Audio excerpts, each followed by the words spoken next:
Si usted recuerda, he hecho, por así decirlo, dos secciones, dos partes. Una que tiene que ver con el orar, que es un poco más familiar para nosotros. Y esta que tiene que ver con el velar, hermanos, yo diría que es bastante más amplia o quizás más nueva en sus implicaciones. Entonces, ahora mismo, hermanos, seguimos insistiendo un poco en lo que tiene que ver con el velar y recordando, ¿no? Dice velar y orar para que no entréis en tentación. Entonces, una buena pregunta al respecto de esto es, ¿qué tiene que ver el velar con la tentación? Entonces, lo que yo les comentaba, hermanos, lo que he tratado de transmitirles, es que nos es necesario estar alertas, atentos, despiertos a todas aquellas cosas que nos inducen o nos llevan al pecado. Entonces, el velar ampara una gran cantidad de cosas y hablando así, hemos llegado a considerar algo que yo llamé el batallar o el luchar contra nuestro sello, si ustedes recuerdan. La palabra nos enseña que el Señor no tomó de los sabios, no tomó de los fuertes, no tomó de los nobles. El Señor no tomó de estos que tenían algo de qué gloriarse dentro del mundo, hermanos, sino que tomó de entre los débiles. En la mayoría de los casos, se puede decir, hermanos, porque tampoco se puede negar que dentro del pueblo del Señor hay personas que vienen de diferentes esferas, pero en la mayoría de los casos, hermanos, nosotros no éramos de los fuertes, no éramos de los nobles, no éramos de lo que se considera lo que es, vamos a decirlo así, como lo marca la palabra, sino que de lo débil, de lo menospreciado, de lo que no es, de allí el Señor se hizo un pueblo para que nadie se jacte en su presencia. Ahora, la afirmación, hermanos, tiene que ver, la afirmación general al respecto de esto, tiene que ver con que algunos aspectos de la esfera de donde nosotros provenimos pasan o transicionan juntamente con nosotros de ese estado de incredulidad a la fe. Entonces, algunos traemos vicios, complejos, traumas, malas formaciones de nuestra personalidad, etcétera. Una gran cantidad de cosas que se constituyen en un impedimento, hermanos, para la buena devoción a Dios y también se constituyen en un problema cuando se requiere de nosotros, por ejemplo, constancia, cuando se requiere esfuerzo, cuando se requiere de nosotros dedicación. Todas estas cosas se constituyen en un problema, en un impedimento que contribuye a que no seamos efectivos a la hora de velar, a la hora de luchar contra el pecado. Ahora, hermanos, uh, nosotros tenemos en la palabra a muchos personajes, de hecho, que como ejemplo puedo mencionar primeramente a Jeremías, que cuando ellos reciben el llamado del Señor, uh, ellos se descalifican porque se consideran a sí mismos incapaces, no sé si ineptos, faltos de las cualidades necesarias. Y de Jeremías es esa famosa frase de no porque soy niño, ¿no? Y el Señor le dice, no digas que eres niño. Y nosotros, si seguimos la vida de Jeremías, encontramos que este hombre no solo cumplió con ese ministerio que Dios le dio, sino que de hecho se podría decir que este hombre de Dios no ve días buenos, ¿no? No quiero decir que todo el tiempo anduviera triste o cosas así, hermanos, pero el ministerio de Jeremías fue un ministerio bien duro. Eh, Tuvo que lidiar con la incredulidad del pueblo de Israel. Y este hombre que al principio decía, no voy a poder porque soy niño, bueno, finalmente terminó honrando al Señor. Usted también recordará en aspectos generales la persona de Pedro. Hay muchos matices de la personalidad de Pedro, hermano, Pero yo subrayo que a este hombre le tenemos negando al Señor hasta en 3 ocasiones, pero unos días después, venido el Espíritu del Señor sobre él y sobre todos los hermanos, tenemos a este totalmente transformado, siendo un hombre osado, siendo un hombre valiente, que se levanta, se pone delante de sus hermanos y ministra con el poder del Señor. Y me detengo un poco, hermanos, en Moisés. Moisés es una figura sumamente relevante, hermanos, de la Escritura, pero curiosamente, cuando nosotros empezamos a saber acerca de Moisés y del llamamiento que Dios le hizo, encontramos, hermanos, que Moisés se negaba, ponía excusas, y después de que el Señor le va respondiendo todas sus preguntas, va despejando todas sus dudas, finalmente leemos que Moisés dice: ay, Señor, te ruego que envíes por quien debas enviar. Es decir, pues no soy yo no soy ese hombre, ¿no?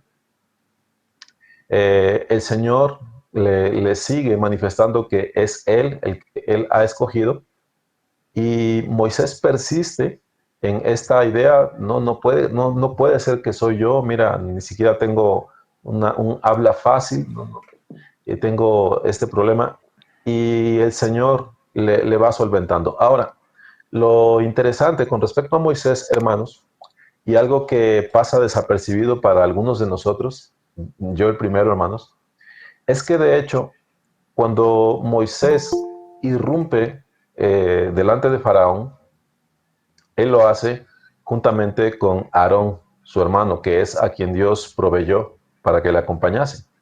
Pero fíjese, hermano, que haciendo una lectura atenta, esa famosa escena, por ejemplo, de las varas que se echan en el piso, que se vuelven una culebra, fíjese que el que avienta la vara, hermanos, no es Moisés. Si usted va a la lectura de la palabra, en realidad el que hace esto es Aarón. Cuando el agua se convierte en sangre, hermanos, sí, el Señor trata con Moisés porque dice: yo te constituyo a ti como Dios y a Aarón como tu profeta. Esto no es idolatría, sino que se refería el Señor a que la palabra iba a bajar de Dios a Moisés y de Moisés a Aarón.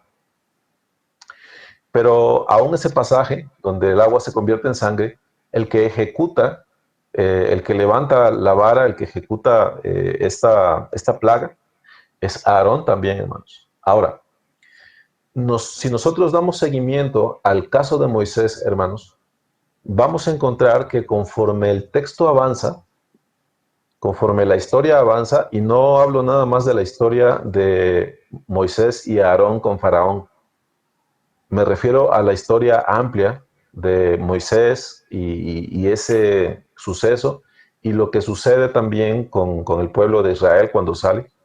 Cuando nosotros damos un seguimiento, vemos también cómo va desarrollándose la persona de Moisés, hermanos. De hecho, cuando avanza esa serie de sucesos entre Moisés, Aarón y Faraón, hermanos, ya al final la persona de Moisés cobra una relevancia distinta, y de ser ese hombre que prefería estar atrás en un segundo plano, en un momento determinado, dice que Moisés sale de la presencia de Faraón, pero sale molesto, porque Faraón se empeñaba en no dejar a ir al pueblo de Israel, y Moisés, viendo las plagas y viendo todo lo que acontecía por causa del endurecimiento de Faraón, en un momento Moisés se retira de la presencia de Faraón, pero ya en una forma exaltada. Entonces, este Moisés es el mismo que, digo yo, meses antes habrá estado en la presencia del Señor, ahí donde estaba la zarza, hermanos, diciendo: envía a otro, manda a quien debas enviar. Bueno, el Señor le va tomando, hermanos, y llega un punto en el que él interactúa con Faraón, ya tomado por el celo del Señor, ya siendo un hombre bien distinto del que empezó todo este trance, todo este suceso. Entonces, mis hermanos, ¿por qué traigo a colación todas estas cosas? Bueno, dentro de lo que es nuestra percepción, nuestro entendimiento como hombres, hermanos, aún fuera de lo que son los caminos del Señor, muchos de nosotros deseamos el desarrollar una personalidad segura, el ser firmes, el ser hombres de carácter, etcétera, etcétera. Yo creo que la mayoría de ustedes me entiende, hermano. Pero debo decirle esto, dentro de los caminos del Señor, hermanos, es necesario que tanto los hombres como las mujeres creyentes manifiesten resolución, aplomo, que sean esforzados, que sean valientes y cosas semejantes a estas, hermanos. Es necesario y lo que pretendo el día de hoy es que nosotros entendamos por qué es que esto no solamente es algo recomendable o bueno, sino que esto es de hecho algo necesario, hermanos, para nuestro buen andar delante del Señor. Y eso es una gran noticia para algunos de nosotros que batallamos con esas cosas. Es decir, tenemos de parte de nuestro Señor el sí y el amén con respecto a todos estos aspectos que conforman un carácter que es de hombres y mujeres de Dios. Cosas que algunos miramos de lejos, que algunos no tenemos la menor idea de cómo extendernos hacia ello.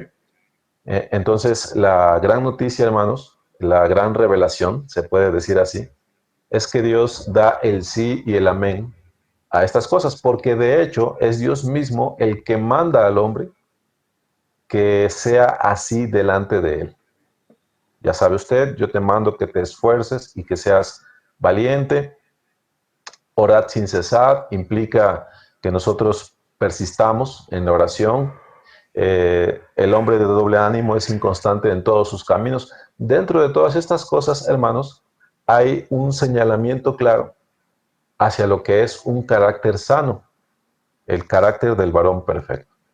Entonces, mis hermanos, eh, eh, debo recalcar que no solamente es bueno que los hombres seamos así, que los hombres y mujeres creyentes seamos así, debo subrayar que de hecho es necesario que los hombres y mujeres cristianos, hermanos, seamos así, que tengamos un carácter sano delante del Señor. Y un carácter sano, hermanos, es lo mismo que un carácter santo. Vamos a poder entender eso. Entonces, hago una pregunta inicial, hermanos, y esta pregunta es la siguiente. Ya la había yo manifestado aquí, pero sirve para que nosotros interactuemos, hermanos. Yo te pregunto, hermano, ¿eres lo que quieres ser? Hablando de todas estas cosas, de tu carácter, de tu temperamento, de tu salud emocional. ¿Eres lo que quieres ser o eres lo que eres? Es decir, pues así soy, así salí, así las circunstancias me formaron y esto es lo que soy delante de los hombres y delante de Dios hoy. Entonces te hago esta pregunta, mi hermano, ¿eres lo que quieres? Es decir, esos anhelos que pueden surgir en el corazón acerca de, ya no quiero ser de esa forma, quiero ser constante, quiero ser esforzado, quiero ser diligente, etcétera. ¿Eres lo que quieres, mi hermano, o eres lo que eres? Entonces es importante que tengamos esta pregunta en mente y que la respondamos con sinceridad en nuestro corazón, hermanos, para que estas cosas que platicamos nos hagan bien. Entonces, en el comentario acerca de la necesidad de cambiar nuestro sello, hermanos, hemos mencionado que la inconstancia, la tibieza, la falta de esfuerzo y cosas semejantes a estas son un impedimento para alcanzar las bendiciones y victorias y la plenitud en la vida en Cristo. Repito esto la inconstancia, la tibieza, la falta de esfuerzo, el doble ánimo, las cosas que son semejantes a estas, son de hecho un impedimento para alcanzar las bendiciones y victorias en la vida en Cristo. El no persistir, mis hermanos, en un ánimo hacia Dios o hacia las cosas de Dios, el no perseverar en buscar su comunión, son todas ellas cuestiones arraigadas al carácter, que constituyen un lastre en la lucha contra el pecado. Todas estas cosas, hermanos, el no perseverar, el ser de doble ánimo, etcétera, etcétera, todas estas cuestiones están arraigadas al carácter, en el carácter, y constituyen un lastre en la lucha contra el pecado. Entonces, de lo que hemos mencionado, y esto es solamente un subrayar para que usted entienda de qué estamos hablando, cuando decimos inconstancia, descuido, hombres, que somos hombres o mujeres que no entendemos lo que es vivir con un propósito, cuando somos negligentes, perezosos, de voluntad débil, de doble ánimo, ociosos, simples, faltos de identidad, no esforzados, cobardes, dañados para amar y ser amados y cosas semejantes a estas, todo ello, hermanos, está arraigado en el carácter y de todo ello, hermanos, el Señor nos quiere limpiar.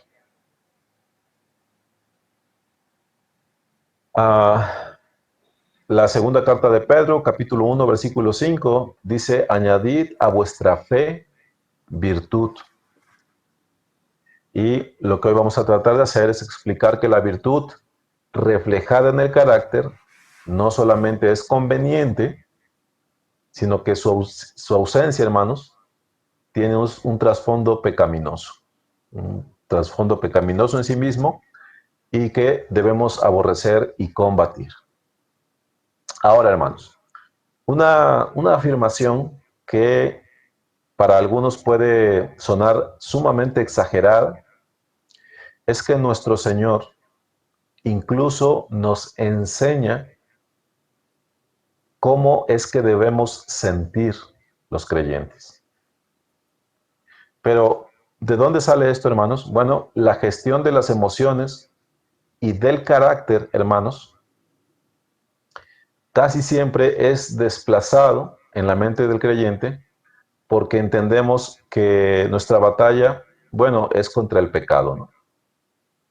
Pero en realidad la gestión de las emociones y del carácter, hermanos, es también un tema central dentro de las escrituras.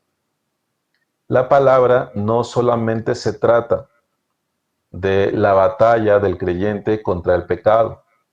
Y algunos, yo me incluyo ahí, yo me acuso, hermanos, algunos solemos cargarnos mucho hacia eso, que vaya, no es algo que esté fuera de lugar, pero en realidad la gestión de las emociones y del carácter, hermanos, es un tema también central dentro de las escrituras. Entonces, la semana pasada he tomado un texto que nuestro hermano Ignacio ha estado utilizando desde hace varios meses para guiarnos a través de él a orar unos por otros, y es el capítulo 12 de la carta de Pablo a los Romanos, Romanos 12, específicamente del versículo 9 al 12.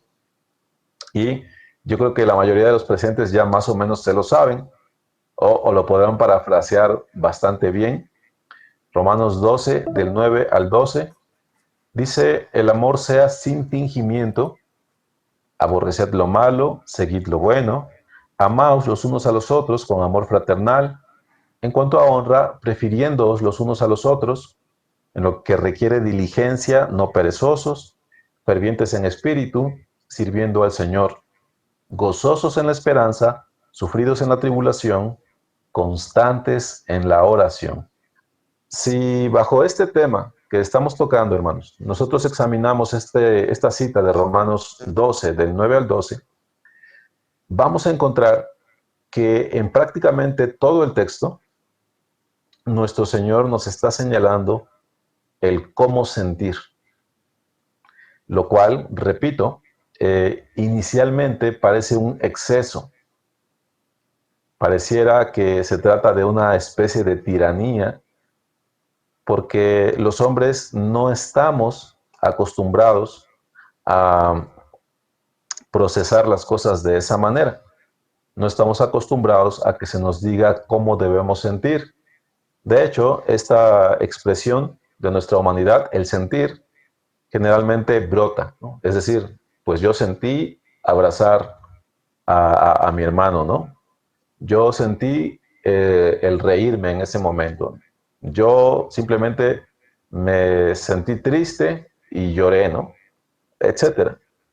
Entonces, cuando nosotros escuchamos que nuestro Señor, de hecho, nos señala, nos enseña cómo sentir, esto pareciera como esos episodios, ¿no? Donde tú eres un niño y vas de visita con la familia y llegan a la casa del tío y pues tu papá te dice, oye, abraza a tu tío, ¿no? Y pues tú como niño no sientes absolutamente nada por tu tío, pero pues te lo ordenaron y vas y abrazas a ese extraño, cumples y te vas, ¿no? Pero cuando nuestro Señor, hermanos, que es santo, nos señala cómo debemos sentir, déjeme decirle que ese mandamiento es, como la palabra habla acerca de la ley, ese mandamiento de nuestro Señor es santo, justo y bueno. Entonces no debemos tener ningún miedo, hermanos, al respecto de Dios señalándonos cómo es que debemos sentir. Cuando el Señor hace estas cosas, hermanos, son una muestra de su sabiduría, de su amor y de su misericordia. Entonces, vamos a reparar hasta donde nos dé el tiempo, hermanos, en estas cosas, que ya las hayamos tocado. Ahora solamente estoy deteniéndome en más detalles al respecto de ello. Ahora, quiero llevarles, hermanos, a la primera carta a los Corintios, capítulo 4, versículos 7 al 5. Y quisiera citar este texto para que nos sirva como una especie de etiqueta o de recordatorio ahí en nuestra mente. Mire cómo dice, hermano, ciertamente las cosas inanimadas que producen sonidos, como la flauta o la cítara, si no dieren distinción de voces, ¿cómo se sabrá lo que se toca con la flauta o con la cítara? Es decir, si el sonido fuera monótono, bueno, no podríamos distinguir una melodía de otra. Dice, y si la trompeta diere sonido incierto, ¿quién se preparará para la batalla? Primeramente, hermanos, tengo que decir que este texto surge de una disertación que está haciendo el apóstol acerca de las lenguas. Ahora, quisiera tomar este pensamiento del apóstol y hacer un símil, hermanos, en el siguiente sentido. Dice, y si la trompeta diere sonido incierto, si no diera una señal clara, hace una pregunta, ¿quién se preparará para la batalla? Bueno, sé que estoy estirando el texto, hermanos, pero quiero hacer la siguiente anotación. Del alma del hombre, hermanos, debe provenir una resolución clara para que éste se incline con todo el ser al Señor. Y esto incluye nuestra forma de pensar, de sentir y de actuar. Nosotros, hermanos, no podemos ser en nuestra resolución para servir al Señor, para amar al Señor, para obedecer al Señor. Nuestra alma no puede ser como esa cítara de un solo tono, ¿no? Como esa trompeta que solamente da un solo tono, esa trompeta defectuosa. En el alma, hermanos, debe haber una decantación, un tono claro que le anuncia a nuestro ser cómo ha de presentarse delante del Señor, cómo ha de entregarse, de qué forma o en qué resolución debe entregarse al Señor. Muchos de nosotros, desgraciadamente, somos como esa flauta o esa cítara del texto, que no damos un sonido claro, no hay matices allí y por tanto nuestro ser no se prepara para la batalla, hermanos, porque no hay una resolución, no hay una voluntad resuelta para servir al Señor. Y nuestro problema, hermanos, es que la palabra está llena de textos que precisamente nos hablan acerca de la resolución para servir al nuestro Señor. Entonces, hermanos, necesitamos no ser indecisos, vamos a decirlo así, en ese sentido. Entonces, hermanos, bueno, haciendo aquí una anotación un tanto jocosa, hermanos, por cuanto creo que es una película bastante popular. Muchos de ustedes habrán visto esa película de Ratatouille. Ah, en la trama llega un momento en que tienen que servirle a los platillos a este crítico y el día está a punto de empezar. Saben que va a llegar ese crítico al restaurante y al muchacho le toca el dar un discurso para arengar a los cocineros para que hagan su mejor labor. Esto nosotros lo hemos visto en películas de guerra, donde el capitán, donde el guerrero más valiente da todo un discurso, anima a los compañeros, les da promesas de victoria, de gloria, ustedes saben. Entonces, cuando se considera algo de mal agüero, hermanos, cuando ese discurso es atropellado, torpe, sin sustancia, se considera algo terrible, ¿no? Un mal agüero para la batalla. Entonces, hermanos, cuando del alma no sale una resolución clara, firme, para servir al Señor, hermanos, bueno, entonces el ser no se prepara para la batalla. Tomemos en cuenta esto. Entonces, vamos hasta donde nos alcance el tiempo, hermanos. Vamos a desglosar algunas partes del texto de Romanos 12, del 9 al 12. Y repito, esto lo hemos estado tocando en los tiempos de oración. Para muchos de ustedes va a ser algo repetitivo quizás, pero el enfoque es un tanto distinto. Entonces, el texto empieza diciendo, el amor sea sin fingimiento. Bueno, esta no deja de ser una declaración pues bastante sorprendente, hermanos. ¿Por qué?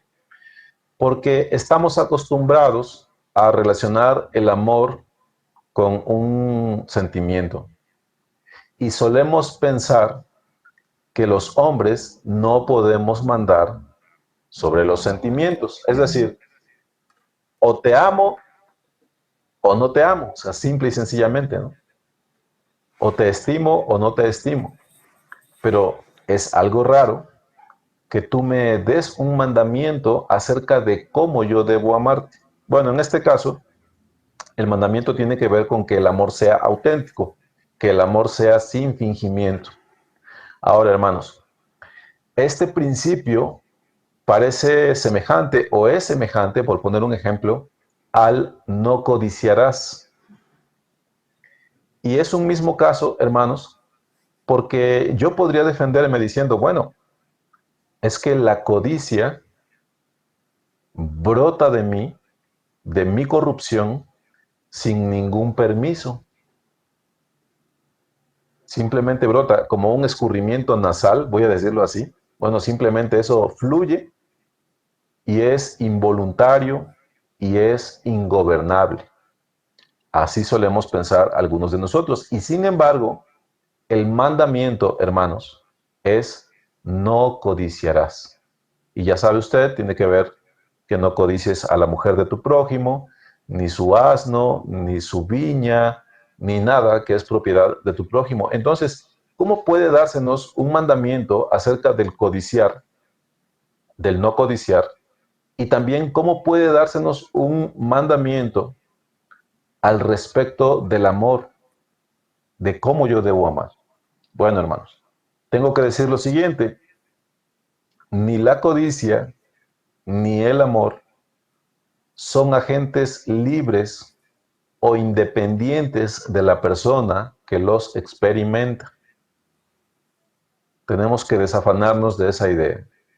Ni la codicia ni el amor son agentes libres o independientes de la persona que los experimenta. Porque si fuera así, hermanos, en vano sería que nuestro Señor nos mandara no codiciar. Ahora, hay una respuesta al respecto de qué hago si en mi ser experimento codicia. Vamos a tratar de despejarlo un poquito más adelante. El punto relevante, hermanos, es este. El creyente puede gestionar estas cosas si se sujeta al Espíritu de Dios. El creyente verdaderamente puede gestionar estas cosas si se sujeta al Espíritu de Dios. Porque de otra manera no se nos podría mandar amar de tal manera o no codiciar. Entonces, hermanos, tenemos que entender que nuestro Señor extiende su mano santa sobre nuestro cuerpo, sobre nuestra mente, sobre nuestros afectos y pasiones, y nos dice, son míos, y los has de administrar así. Entonces, hermanos,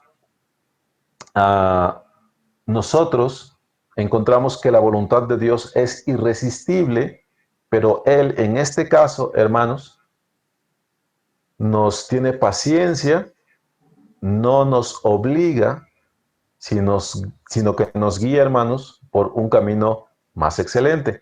Quiero enfocarme en estos últimos instantes a señalar cómo es que los creyentes podemos llegar a gestionar ese tránsito de lo que nosotros somos a lo que el Señor nos insta, a lo que el Señor nos lleva.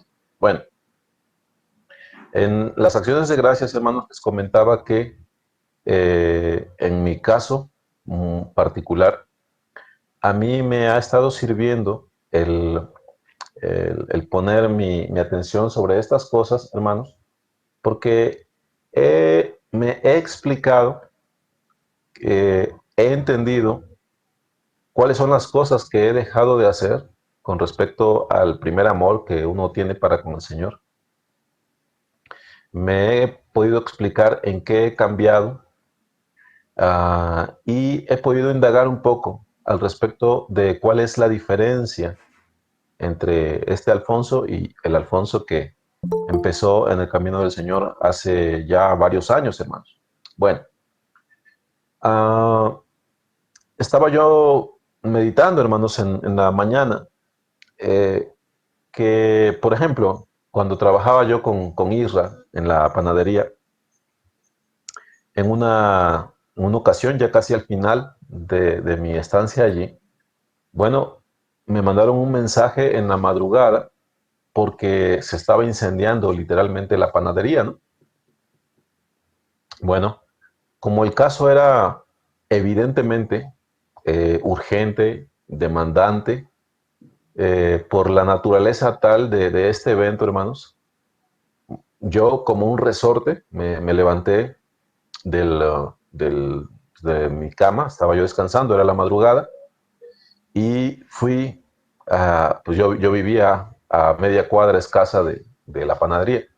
Entonces llegué y pude ver lo que estaba sucediendo, ¿no? Bueno, ¿por qué les comento esto, hermano? Hoy en la mañana, hermanos, ya después de trabajar, yo me propuse, ya desde hace un tiempo, me he propuesto el llegar y orar, ¿no? El tiempo que yo dedico a orar al Señor. Mi problema en este tipo de actividades, hermanos, es que si yo vengo a la casa por un momento y me siento, hermanos, aunque he estado toda la noche trabajando y he estado de pie, el hecho es que cuando yo me siento, bueno, todo el cansancio se me viene encima, ¿no? Entonces, yo me sentía bastante cansado y en un momento determinado, bueno, se cruza por la mente mejor oro después, ¿no? Hilando las cosas, hermanos, hilando este comentario que he hecho acerca de lo que sucedió en la panadería aquella vez con el incendio y todo esto. Bueno, el asunto, hermanos, del carácter del creyente, el tránsito que nosotros debemos hacer si somos simples, si somos perezosos, si somos de doble ánimo, etcétera, etcétera. El tránsito que nosotros debemos hacer de esa posición a lo que Dios quiere, a lo que Dios demanda para nosotros, hermanos, pasa por dos cosas. Pasa, hermanos, por el entendimiento y pasa por la fe. Pasa por el entendimiento y pasa por la fe. Bueno, ¿por qué entendimiento? Mire, hermano, si usted se va a la palabra y busca cuáles son los adjetivos, cuáles son las formas en las que el Señor se refiere a lo que va a suceder cuando estemos delante de Él, bueno, usted va a encontrar que se habla del gran día, usted encontrará que se habla que el guardar los mandamientos es el todo del hombre, usted va a encontrar que se habla del día del gran juicio, por ejemplo, se habla del fin del siglo, se habla de cosas semejantes, hermanos. Y todo ello se refiere a la culminación de los tiempos, al fin de las cosas, así como nosotros las conocemos, y el principio de lo que llamamos la vida eterna. Bueno, usted primero tiene que ejercer entendimiento en el sentido de que todos vamos a comparecer delante de Dios para que demos cuenta al respecto de las cosas que hicimos mientras estuvimos en el cuerpo, sea que usted haya hecho cosas buenas o cosas malas. Ese es el entendimiento, hermanos. Pero es necesario que al respecto de estas cosas haya convicción y certeza. Certeza y convicción, lo que es la fe. No solamente necesita usted entendimiento, necesita usted certeza y convicción al respecto de que estas cosas de verdad van a suceder. Bueno, eh, en la mañana pues estaba yo cansado y la diferencia, hermanos, entre quedarse y entre salir, bueno, en mi caso salir porque tengo que caminar porque si no me quedo dormido, hermanos. Bueno, la diferencia entre una decisión u otra viene precisamente entre el entendimiento y la convicción. Es decir, yo puedo decidir el quedarme aquí y descansar, hermanos, y puedo dar buenas razones para ello,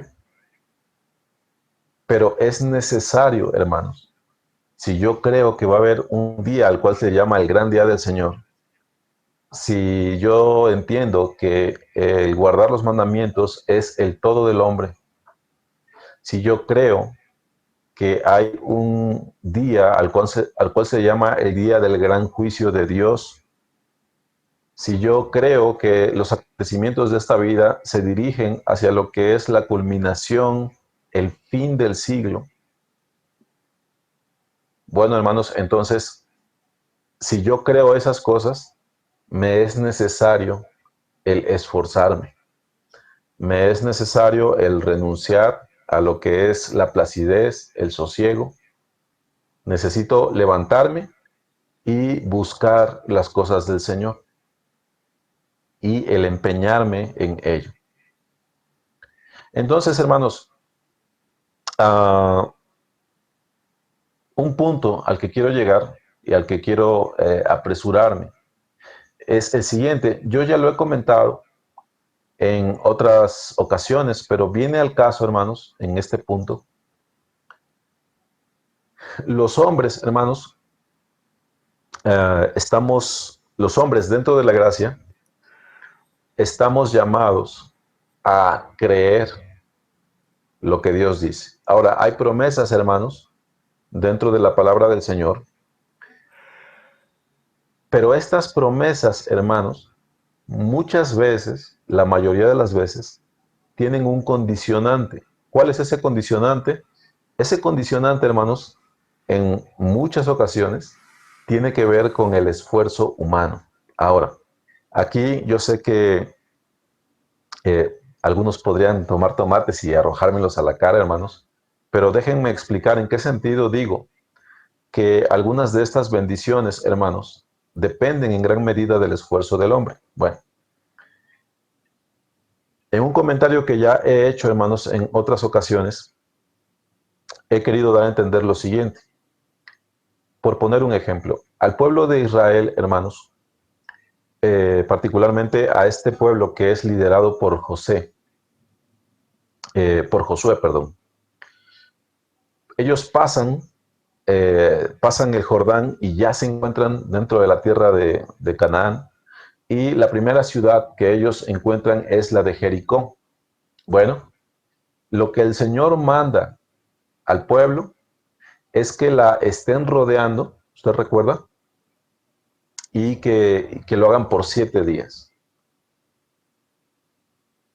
Cuando el pueblo obedece al Señor, en el día final se le manda que den, si no mal recuerdo, 7 vueltas y que al final les dice el Señor griten. Y cuando griten les dice, los muros van a caer. Bueno, el pueblo cree, el pueblo obedece, perdón, y hasta ese punto, hermanos, todo es esfuerzo humano, porque el tomar sus cosas y el andar y rodear una ciudad no tiene que ver con otra cosa más que con un esfuerzo humano, ¿no? Ahora, cuando ellos obedecen, hermanos, y en el día final dan las vueltas que el Señor les manda y gritan, entonces viene lo que es de Dios. Pero esto que es de Dios, hermanos, vino por causa de la obediencia y del esfuerzo de estos hombres. Ahora, para que queden claras las cosas,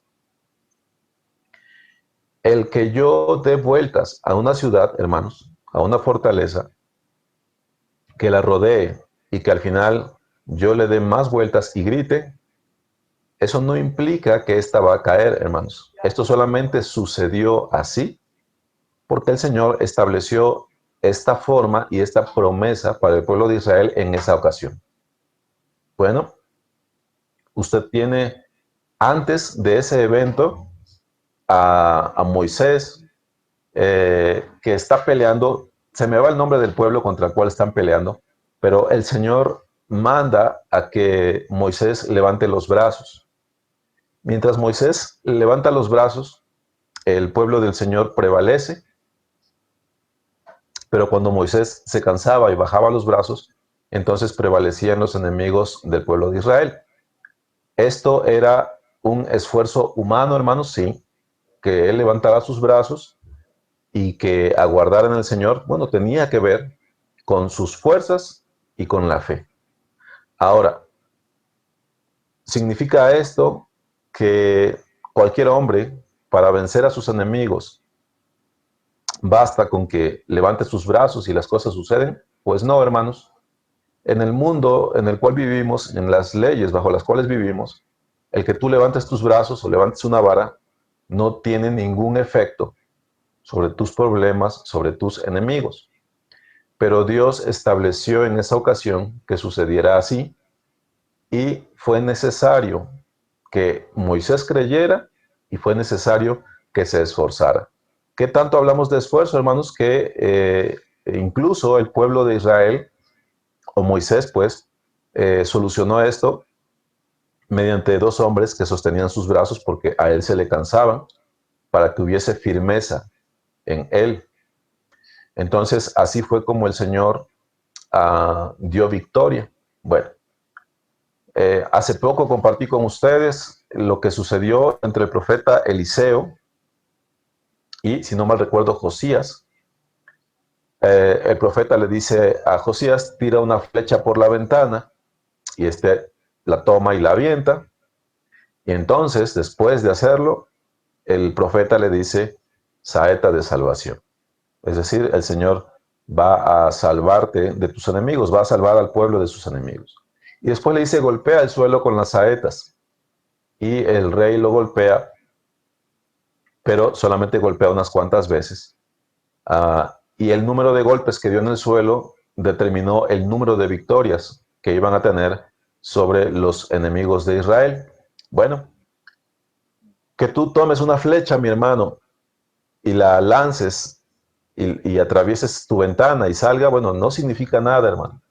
El que tú tomes flechas y golpees con ella el piso no tiene ningún efecto sobre tus enemigos, pero lo tuvo en este evento, hermanos, porque Dios estableció que las cosas fuesen así.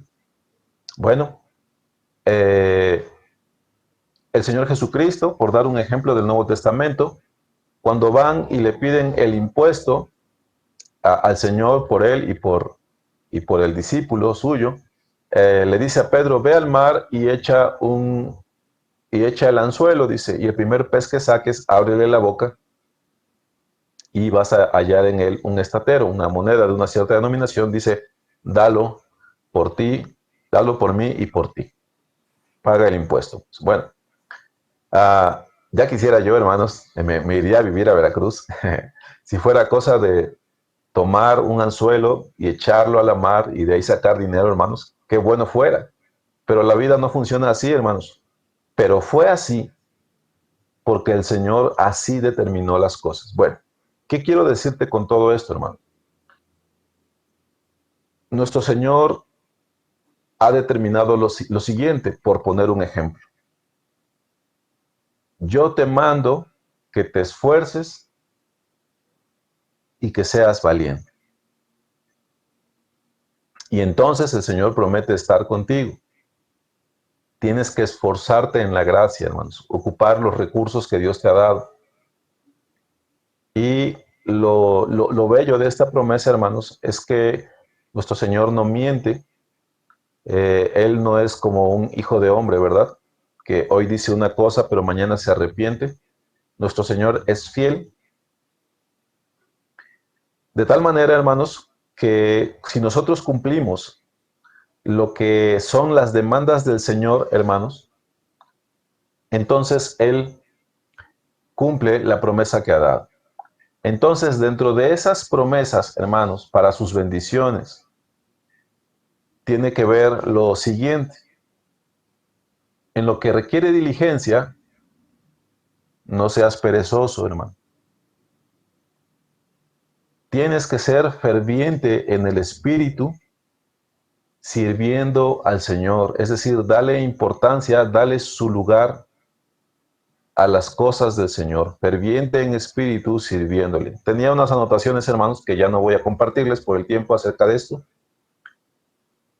Él te manda que seas gozoso en la esperanza. Es decir, mientras tú te alargas en esperar al Señor, hermano, el Señor te manda a que te regocijes, a que te gobierne el gozo de las cosas que tú estás esperando, mi hermano, durante el tiempo en el que permaneces en esta carne.